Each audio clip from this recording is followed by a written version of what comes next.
everyone and welcome back to Lucky Loaders 15, where I'll be giving you 4 picks for tomorrow's racing. Now, like I mentioned in my video last night, I'm having to record this video on Saturday morning because I won't be able to record it on Saturday evening. That's because I'm busy tonight. But yeah, I've got 4 tips for tomorrow. We've got the second day of the Irish Champions weekend coming from the Curragh, and also as well we've got some decent action going on at Chelmsford and Haydock, and we're going to have some selections to give you from there. And we're going to be starting with my nap at Chelmsford tomorrow in the 2:35. I'm going to go here with the favourite Mutafaawig for Callum Shepherd and Saeed bin Saror, currently available with William Hill at 5-4, and I'm going to recommend a 1-point win bet here. Now, I think this horse could be odds on come post time tomorrow. I think he could be the proverbial group horse in a handicap. He returned after a long layoff last time we saw him at Kempton back in August. He absolutely blitzed the field that day from the front, and he was having to give away a lot of weight away to his rivals, and they were no mugs. The second place horse of Charlie Appleby's was rated 92, and he's gone on to win against Simpson. The third place horse that was in that race from William Haggis's team has gone on to win on his next start, so the form looks rock solid. He's got a marker of 102, which I think is more than fair, even though he does have to give plenty of weight away. We've seen him being able to do it, so it shouldn't be an issue.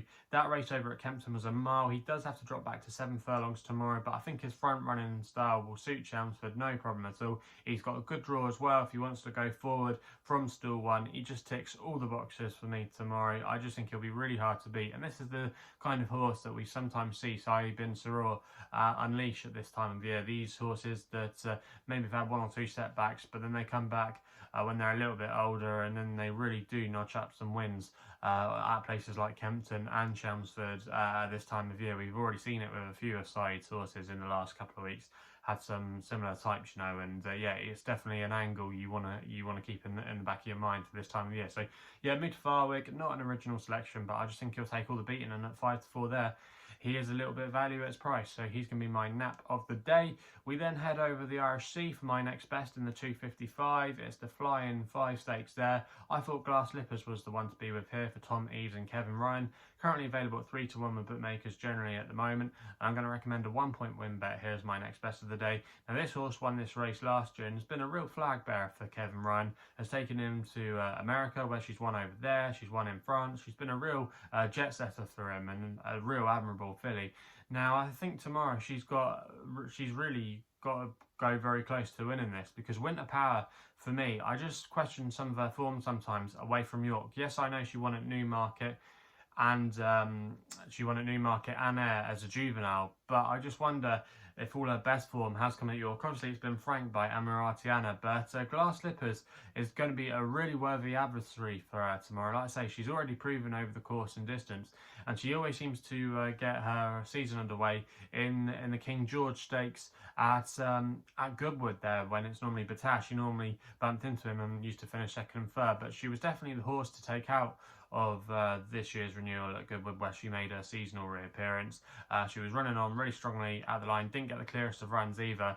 Obviously, Sueza was an exceptional filly that day, and there were some other good types in there like Dragon Symbol, who is going to reoppose again, but I think he's gone to the well a few too many times. But yeah, I just think Glass Lippers tomorrow, she's been prepared for this, you know, she's going to be able to take another step forward from her Goodwood run. She gets a fillies allowance as well. A lot to like about her chances. She's versatile on all kinds of ground if they did get a share there, so it shouldn't be a problem for her. And for me, I think she'll win that race again at the Curragh.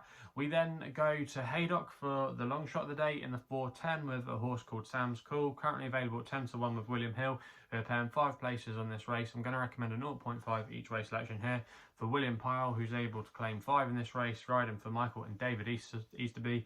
Now, things just seem to click together for this horse when he won at Beverley, breaking his maiden tag. He was tried in the first time visor there, and I thought he was definitely quite a cosy winner come the end of the race, and he really reacted well to it. And it's interesting that they're keeping the visor on again tomorrow.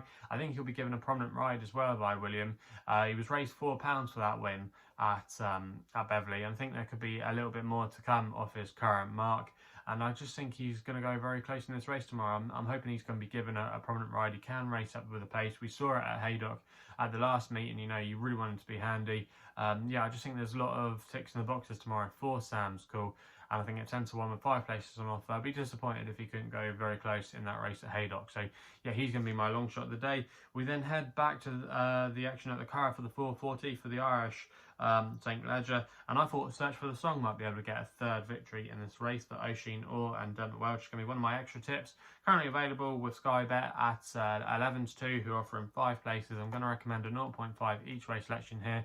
Now this horse is always primed, it seems, for this race every year. Haven't seen her for a little while since she ran at the Curragh, but that was over 10 furlongs, which just isn't her trip. This is her derby, as it were. Like I say, she's won this race the last couple of years, and I think the further she goes in trip, the better. You know, she finished second behind Trushan last year in the long distance cup on Champions Day at Ascot, you know, so she's a filly that tends to come to the fore at this time of year. Even though we haven't seen her, I wouldn't worry too much about that. She has won fresh in the past. She's versatile on most kinds of ground. She's won on quick ground before. She can handle a little bit of ease. The ground should be absolutely fine for her tomorrow.